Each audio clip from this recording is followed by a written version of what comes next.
वित्त वर्ष 2019-20 के लिए राष्ट्रीय राजधानी क्षेत्र दिल्ली का वार्षिक बजट सदन में प्रस्तुत करेंगे। केजरीवाल सरकार ने साल 2019-20 के लिए 60,000 करोड़ रुपए का बजट विधानसभा में पेश किया। अपने बजट भाषण में वित्त मंत्री मनीष सिसोदिया ने दावा किया कि ये बजट 2014-15 की तुलना में 2 गुना है। करीब 2 घंटे तक चला बजट भाषण किसी चुनावी भाषण से कम नहीं रहा। डिप्टी सीएम मनीष सिसोदिया ने जहां एक ओर अपनी उपलब्धियों का जमकर बखान किया, वहीं केंद्र सरकार पर भी समय समय पर विकास कार्यों में अड़ंगा लगाने का आरोप लगाते हुए तीखा हमला बोला। तो यहाँ से भी उस मैसेज अलग तरीके का जाए, उसको मैसेज को डाइवर्ट करने की कोशिश की गई। जब जब देश के लिए, जनता के लिए कुछ काम करने की कोशिश की गई, तब तब उसको रोकने की कोशिश की गई। लेकिन मैं कहना चाहता हूं कि भले ही बुझाने की जिद पर हवा अड़ी हुई है, मगर चिराग की लौ अभी भी बढ़ी हुई है।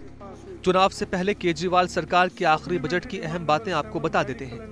दिल्ली सरकार ने 2019-20 के लिए 60,000 करोड़ का बजट पेश किया है। दावा है कि इस साल दिल्ली की जीएसडीपी में 12.98% की बढ़ोतरी दर्ज की गई। पूरे बजट का सबसे बड़ा हिस्सा यानी 26% हिस्सा शिक्षा को दिया गया है। अनाधिकृत कॉलोनियों के लिए 1600 करोड़ का ऐलान किया गया है। मेट्रो के चौथे चरण के लिए 500 करोड़ रुपए के बजट का ऐलान। जल बोर्ड की परियोजनाओं के लिए 2370 करोड़ का बजट। वकीलों के वेलफेयर के लिए 50 करोड़ का ऐलान। सड़क दुर्घटना में मददगार को 2000 के इनाम का ऐलान। कला और संस्कृति के लिए 187 करोड़ बजट का प्रस्ताव। स्थानीय निकायों के लिए 6380 करोड़ के बजट का प्रस्ताव।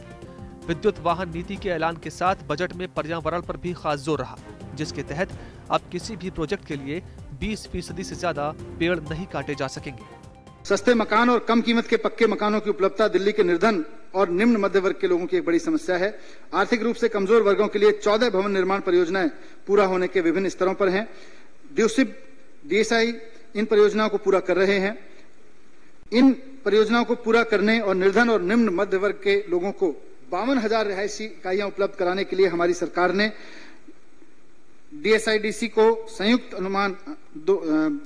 अनुमान 2018-19 के तहत 600 करोड़ रुपए उपलब्ध कराए हैं। महोदय, मैं वर्ष 2019-20 में स्वास्थ्य पर 7,485 करोड़ रुपए का व्यय प्रस्ताव करता हूं। इसमें 6,642 करोड़ रुपए का राजस्व बजट और 1,023 करोड़ रुपए पूंजीगत बजट शामिल है।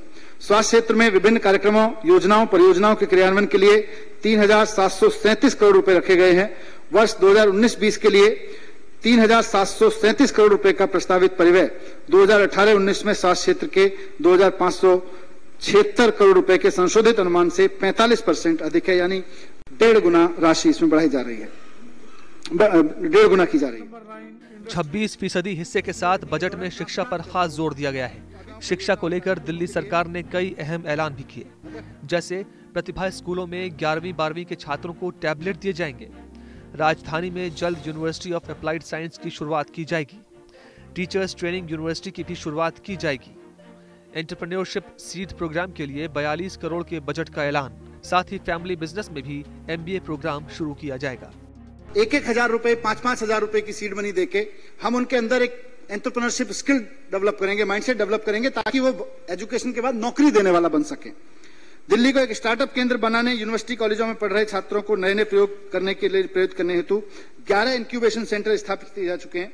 इन इंक्यूबेशन सेंटर्स में 96 उद्यमी कार्य कर रहे हैं। दिल्ली तकनीकी विश्वविद्यालय में अगले वर्ष से एक और नया इंपॉर्टेंट पाठ्यक्रम ला रहे हैं हम, फैमिली बिजनेस में MBA।